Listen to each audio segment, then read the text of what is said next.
What's up, everybody? Welcome back to the shed. I said to myself that I wasn't going to do another video on this. I was just going to leave it be.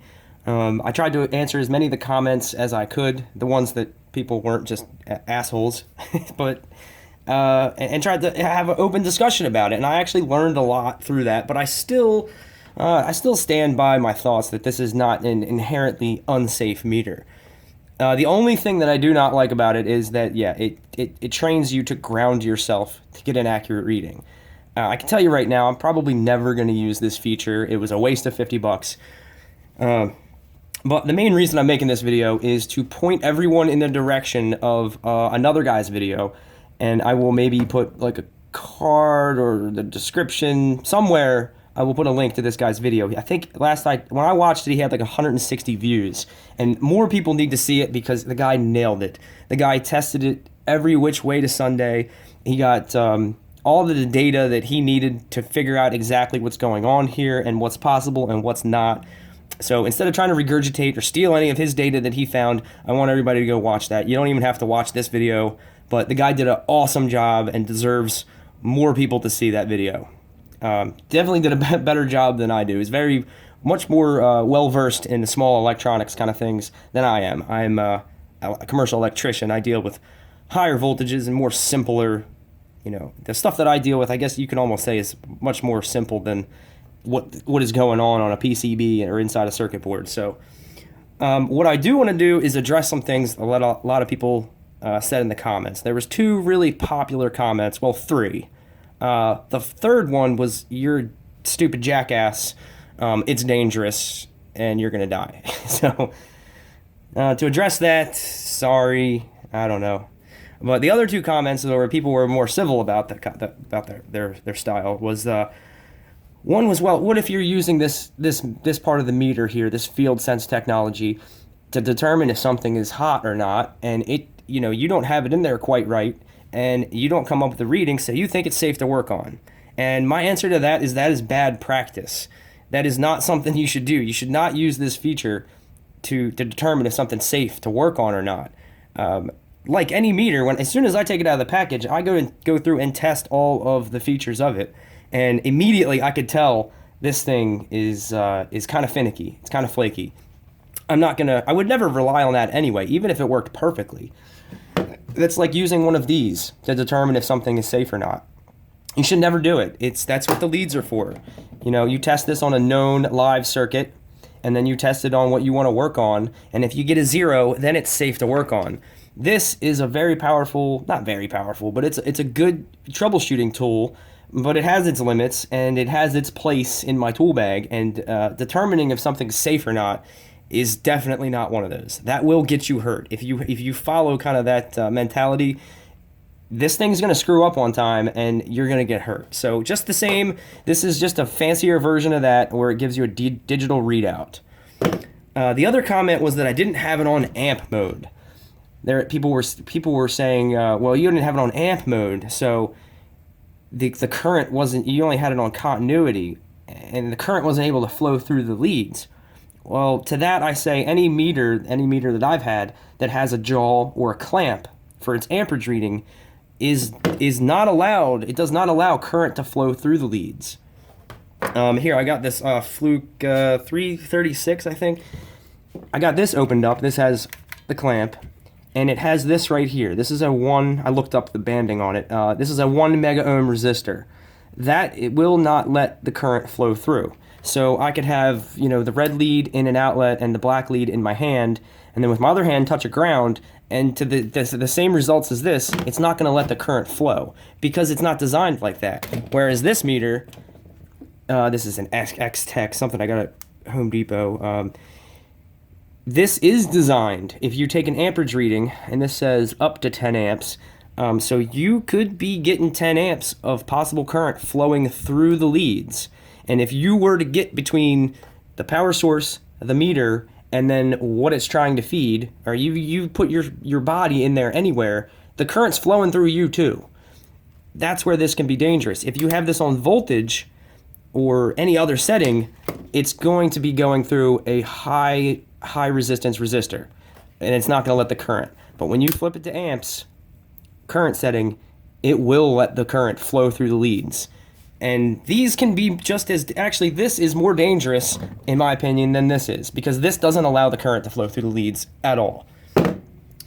So those were the two main comments. A lot of misconceptions. I didn't nail it, all the facts, and I'm not the smartest. Like I said, I'm an electrician. I'm not as versed in the small electronics or why these meters work. I just know that Fluke wouldn't release something with this kind of feature with there being a potential dangerous. I'm sure they went through, they even said that in the one video that they released because of this whole thing, that they even have contingencies built in for possible misuses of the meter. So, as I don't think this is a good feature, and I'm honestly disappointed in Fluke for coming out with something that didn't work that well, and I don't know if they can even develop this technology into something that'll work better, but it's for me personally, it was a waste of $50 because of the price difference between this and the T5.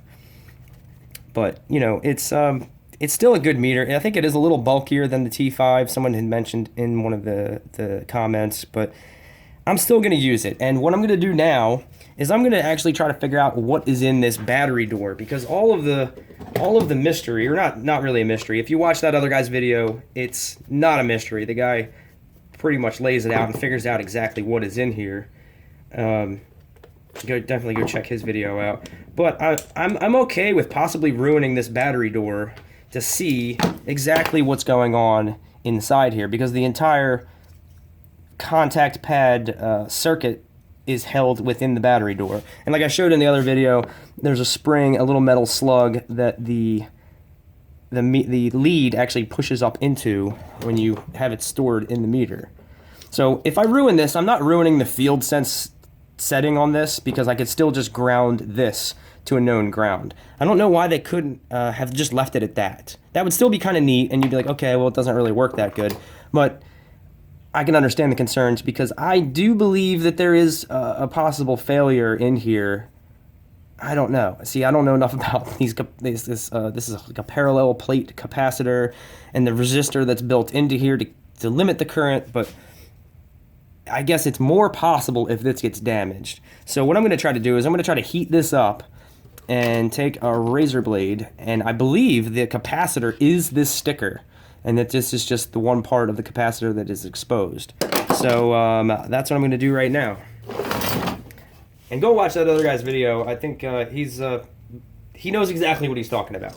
I'm just, my heat gun's broken, so I'm blowtorching it. So everything out of here, and let's just heat it up a little bit.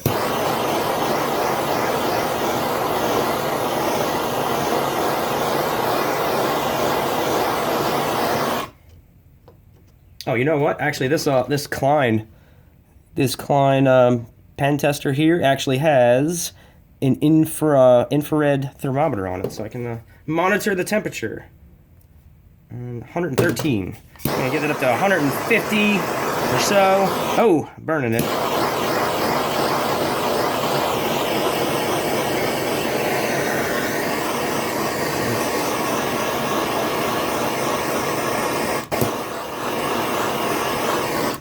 Alright, I think that might be primed to come right off now. It's very hot. Very hot. I don't know if whatever. Alright, that is it. Alright, so I definitely just ruined that part of it. What you have here is, right off this, there's a ribbon. I guess that's also a capacitor, a parallel plate capacitor ribbon that sticks through right there, that makes contact on this. And then this is what we have. If anybody has... See, I honestly don't know what I'm looking at here, but there's the ribbon that I ripped off. So the contact pad is donezo. I'm just going to leave this off as a memory of what it used to be. So there's the ribbon, and you can see a trace here that jumps to this. I guess that is the parallel plate capacitor. And then it ultimately ends up on this little, I guess it looks like brass, or brass plated, some kind of little contact pad there. So there's a little more information about it. That's what the inside of it looks like. I did just ruin it. And let's see if we can get Yeah, you can see the ribbon sticking out there. I wonder if I can just rip that off completely.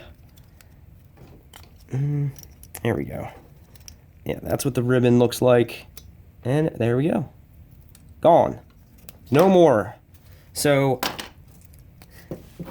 it doesn't look like a whole lot, and it doesn't look like it looks like almost as if whatever it is, or however this is set up, that it may be actually kind of fused too, if it did completely fail.